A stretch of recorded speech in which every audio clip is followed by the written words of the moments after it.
պատկերացնում չեմ։ Ես կարծում եմ, որ իրանք ի վերջո ես էլի պետք է աշխատանք տարվի այդ падգամավորների հետ, դա իրանց պատասխանատվության հարցն է, եւ իրանք պիտի նախաձեռնություն առաջ մղեն եւ ես որպես այդ գաղափարի ջատագով չեմ կարող ասել հեղինակ, որտեղ հեղինակը Հայաստանի Սահմանադրությունն է, որպես այդ գաղափարի ջատագով, որպես այդ խնդրի արդարացի լուծման գաղափարի ջատագով հնարավոր իմ համեստ հնարավորությունների սահմաններում պատրաստ եմ ցուցաբերել ցանկացած աջակցություն այդ գործընթացը։ Դուք նախորդ անգամ այստեղից նաև կապ հաստատեցիք Ազգային ժողովի նախագահի աշխատակաց հանդիպում պահանջելու որպեսզի քննարկվի այս համատեղի ունեցավ այդ հանդիպումը։ Ոչ, ինձ Ազգային ժողովի նախագահի գրասենյակից որևէ մեկը չի զանգահարել, կապ չեն հաստատել, ընդունելություն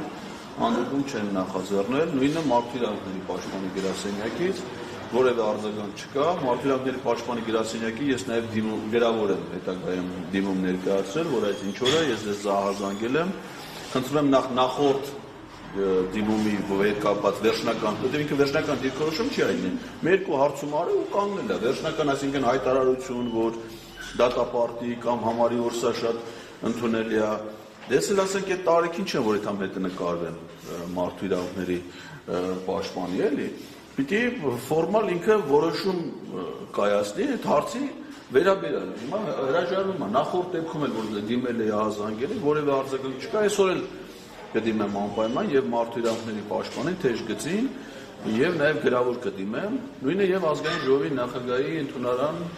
միգուցե այստեղից կամ տնից անպայման վաղովից չգիտեմ ինչի են վաղ։ Հազար տեղ եթում են ուրիշտեղ հարցազրույցներ են տալի, բա մենք պատրաստ ենք բանավեճի, թողան մեր հետ բանավեճի, թող Ալեն Սիմոնյանը, չգիտեմ, լրագրողներին, խմբագիրներին դիմում, եկեք մեր հետ, եկել եմ։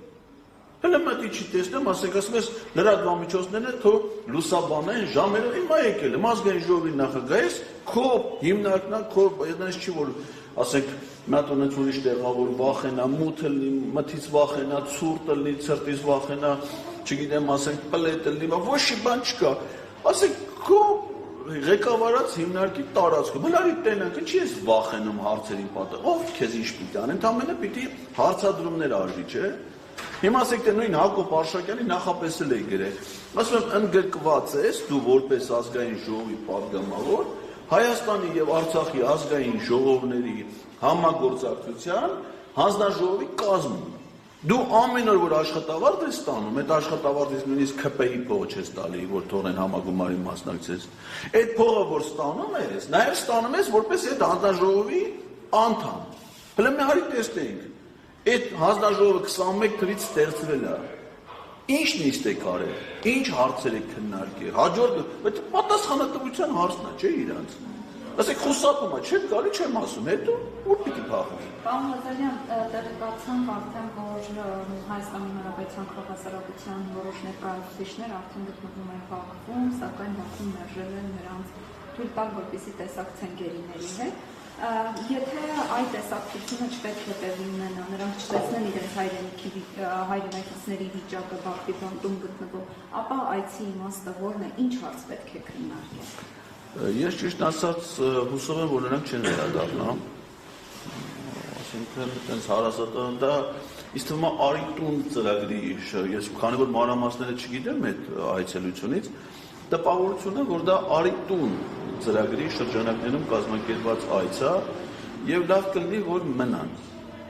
Իհարկե նրանց ոչ մեկը նախապես չեղել ասել, որ նրանք որպես գերիներ պիտի, ես չեմ կարծում, որ գերիները նրանց հայրենակիցներն են, նրանք իրենց հայրենակիցների հետ լավ էլ հանդիպում են, որովհետեւ եթե նրանք գերիներ լինեն իրենց հայրենակիցները, նախապայման կարող էին տնել այնտեղ գնալու համար եւ առասարակ էլ մատ պիտի սա իմիջիալոց ասեմ պատասխան այց է, չէ՞։ Այդ այցի նախաձեռնող առաջի կազմակերպիչը եղել է մատ հասարակական կազմակերպություն կա 3 հոգուց կազմված, որից մեկը Արիկ Քոչինյանն են, երկուսը իր աշխատողները, իրանք են պետությունից փող ստանում եւ ոնց որ հասկանում եք անվտանգության խորհրդի գրասենյակն է դա կազմակերպում այդ հանդիպումները ու նախաձեռնությունը հայկական կողմին է քաղ հասարակության ներկայացուցիչ կենթանատեսակ Ադրբեջանում գոյություն չունի։ Ասենք կան Ադրբեջանում հազվագյուտ կենթաներ, ասենք օրինակ որշ, գայլ կամ մուֆլոն, բան այնտեղ էլ կա քիչ քանակության, բայց քաղ հասարակության ներկայացուցիչ կենթանատեսակ Ադրբեջանում չկա եւ օբյեկտիվորեն չի կարա լինի։ Իրանք ընտրել են ադրբեջանական իշխանության հատուկ ծառայությունների ներկայացուցիչներ, որոնց բերել են Հայաստան, հիմա դրանց հրավերով սա ամբողջությամբ տեղավորվում է պետական դավաճանության ենթադրյալ հանցակազմի հատկանիշների մեջ, որովհետեւ Ադրբեջանը որպես պետություն մեր ազգային անվտանգության ռազմավարությամբ հանդիսանում է Հայաստանի անվտանգության համար սպառնալիք ներկայացնող պետություն։ Մի շարք կետերով մեր անվտանգության ռազմավարությամբ Ադրբեջանը շարունակում է մնալ որպես անվտանգային սպառնալիք ներկայացնող պետություն։ Եվ այդ պետություն այցելությունը նրանց ներկայացուցիչների, անհասկանալի ներկայացուցիչների, ենթադրում եմ հատուկ ծառայությունների ներկայացուցիչների շփումները,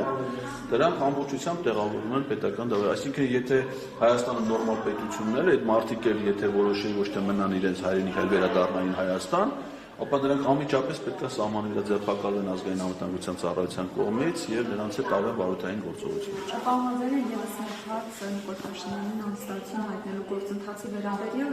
եթե քաղաքական հուսակցությունները, քաղաքական ուժերը ոչինչ չեն անում, ապա այս գործընթացով ժողովուրդը ինչ կարող է։ Ոչ մի բան չկար անի, այդ ժողովուրդը ընդհանրապես այս գործընթացում հասարակության մասնակցություն չի նախատեսում։ Այդ գործընթացը պետք է սկսի եւ իրականացվի ազգային ժողովում։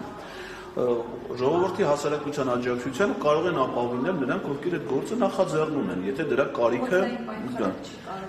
կարա լինի, եթե դրա անհրաժեշտություն լինի, այսինքն որոշման կայացման համար դա պարտադիր չի, որ փողը դա հավելյալ աջակցություն է մարդկանց, որը կարող է նպաստի որոշման ավելի շուտ կայացման արդյունավետությանը, բայց դա պարտադիր չի։ Նախ պետք է падգամավորներն անեն, իսկ ոնց որ տեսնում եք падգամավորները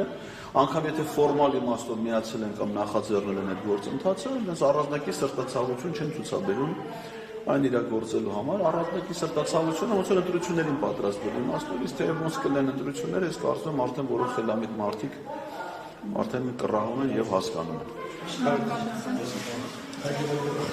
Հաջորդածուն թեմի հարգելի հետևողներ, ես հիշեցնեմ, որ զրուցում